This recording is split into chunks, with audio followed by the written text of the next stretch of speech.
Hey guys, and welcome back to a brand new Cold War video here on the channel. Last night we got the patch notes for the launch of the game, which has a ton of new changes and additions that they've made since the beta. Now, I've only played the beta for a couple of hours when it was the first one, as when the other betas were live I wasn't around, unfortunately. However, I'm looking forward to seeing how everything is now. So today I'm just going to be going over all the new additional content and also some of the bigger changes within these patch notes. If you want to read the patch notes for yourself, then I will leave a link to the Charlie Intel page in the description below for you.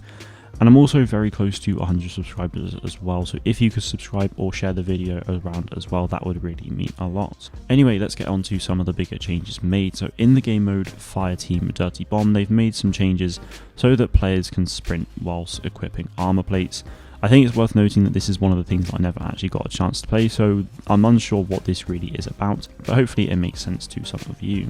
They've now added the ability for players who are downed to call for help, which I think is good, and when being revived, both players will be locked in place during the revive so that it doesn't fail, which I guess was probably an issue during the beta. Arming progress of the Dirty Bomb now has better visualization, as well as progress will be displayed on the bomb itself, as well as lights on the charge showing how many teammates are assisting you.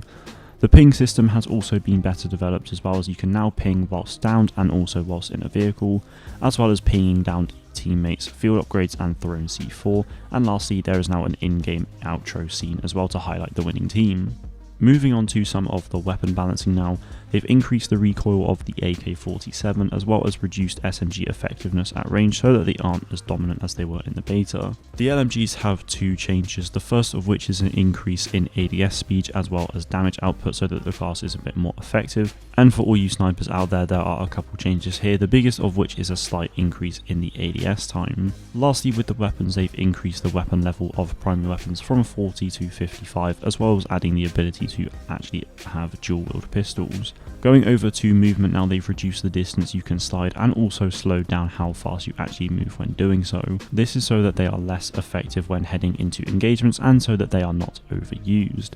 They've also increased the speed in which you mantle over objects as well. There are obviously way more changes made to this game, but I don't want to sit here and bore you with all of those as I don't think it's too necessary. So now I'm going to move on to the additional content and features that have now been added since the beta. So for multiplayer modes, they've added Search and Destroy and Free For All, as well as hardcore versions of TDM, Domination, Kill Confirmed, Search and Destroyed, and lastly Free For All as well. Some of the new weapons include the FFAR-1 Assault Rifle, the Bullfrog SMG, the M60 LMG, the DMR-14 Tactical Rifle, the M79 Special Launcher and more, along with a lot of new attachments. Some new score streaks into the game include a combat bow, which I'm very intrigued to see, armor, care package, cruise missile, VTOL escort, and lastly the gunship.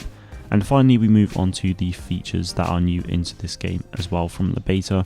So firstly, they've added the military ranks up to level 55 for the standard progression path, as well as the seasonal prestige levels for once you actually complete those first 55 levels. Challenges have also been added for the campaign, zombies and multiplayer, along with weapon camos and customization for both player and weapons, and they've also added some useful features like the combat record, finishing moves, and one of my favourites, the weapon inspect. Anyway guys, that is pretty much going to be it for this video. I didn't want to drag it out for too long because I don't think it's necessary. Cold War is now actually out for many of you already. Such places like New Zealand, Australia, Asia as well will have it now. And for me, it will be live in a couple hours in the UK and I'm very excited. So tomorrow I plan on streaming the game on my Twitch for quite a while, as well as over the weekend as well at JewelShark So be sure to follow me there if you haven't done so already. That is it from me today though. Thank you all very much for watching and I will see you in the next one.